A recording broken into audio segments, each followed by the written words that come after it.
Kyle Larson is on a roll after he wins the Brickyard 400. Kyle Busch continues to have struggles, and Richmond is in 2 weeks' time, where we will be closing very soon in the NASCAR season to the playoffs.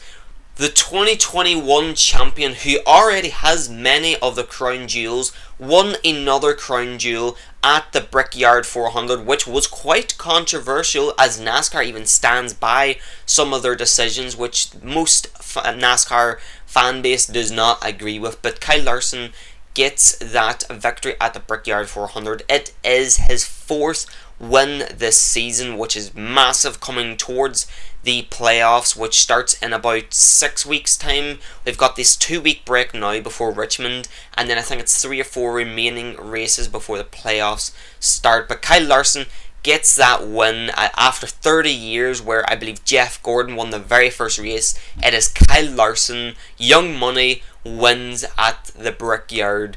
And speaking of winning, one driver who is not winning this season is Kyle Busch, who is looking to continue his 20-year win streak after dominating and being one of the greatest NASCAR drivers of all time. This season, he is having a horrible season. He is spinning, he is wrecking, he is having silly mistakes, he's getting very, very unlucky, and the car is not where it needs to be, as RCR struggles, but mainly Kyle Busch struggles.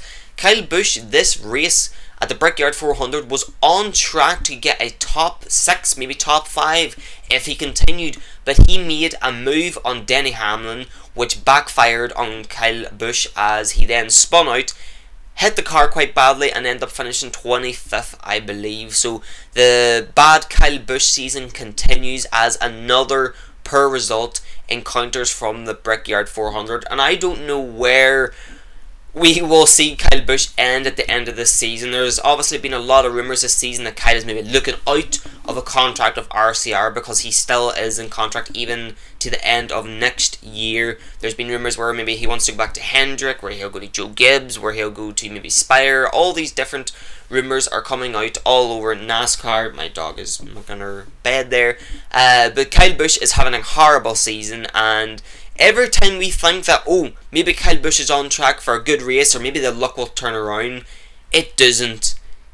When will it turn around? Surely, we keep thinking, as a very hardcore Kyle Busch fan, every single race that I watch, I am thinking, surely, this is Kyle Busch. He's going to get a win, he's going to get to victory lane, and this whole per season will be over. Just like Chase Elliott had last year, where he had that winless streak, and everyone kind of thought, okay, surely Chase Elliott's going to win and get into the playoffs. Kyle Busch is in that spot now, but he is having such a poor season. And now Richmond is in 2 weeks' time, where it will be coming close to the start of the playoffs. As I mentioned before, we have the 2 weeks Olympic breaks, which Brad Keselowski came very publicly and said that he didn't like having the 2 weeks off. And I'm sure, as us as NASCAR fans who probably don't care about the Olympics, it is quite bad to see having 2 weeks without NASCAR. I don't know what we're going to do, but we've got 2 weeks before Richmond, but we will all be very excited, as Richmond does supply a very good race. And if you remember Richmond earlier on in the year, it was a Toyota race.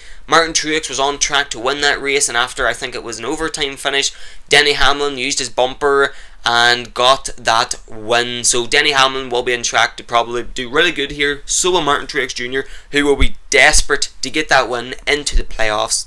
At this rate, he nearly is going to get in the playoffs, but he will want that win, especially at the start of the playoffs, to continue on that momentum in the playoffs, which he never had last year. But thank you very much for watching, and I'm sure we will have a lot of NASCAR discussions over the 2 weeks to keep us entertained for the Richmond race.